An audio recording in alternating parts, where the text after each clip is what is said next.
ইন্না হাদাইনাহুস সাবিলা ইম্মা শাকিরাও ওয়া ইম্মা কাফুরা। দুনিয়াতে আসার পর মানুষ কোন পথে চলবে? পথ দরকার আছে না নাই? মানুষ কোন পথে চলবে? রব্বুল আলামিন বলেন আমি তোমাকে দুইটা পথ দেখালাম, একটা হলো মূসার পথ আর একটা হলো ফেরাউনের পথ। একটা হলো মুহাম্মদ সাল্লাল্লাহু আলাইহি সাল্লামের পথ আর একটা হলো কাফের আর বেঈমান মুশরিকদের পথ। একটা হলো সরাসরি জাহান্নামের পথ আর একটা হলো জান্নাতের পথ। দেখিয়ে দিলেন কে?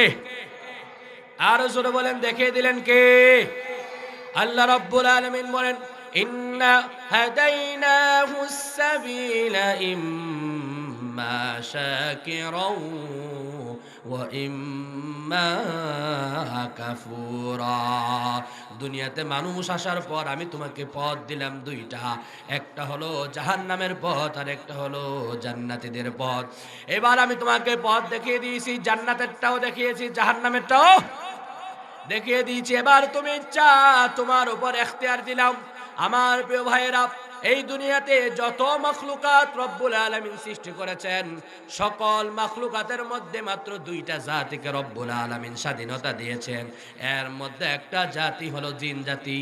যেই দুইটা জাতিকে স্বাধীনতা দিয়েছেন তাদের জন্য জান্নাত এবং জাহান্নাম তৈরি করে রেখেছেন।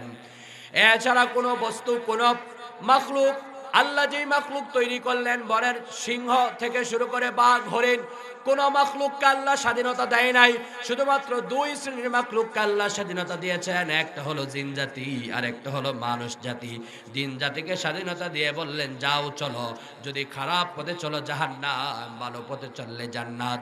এবার মানুষদেরকে বললেন হ্যাঁ তোমাদের জন্য পথ দুইটা। কয়টা?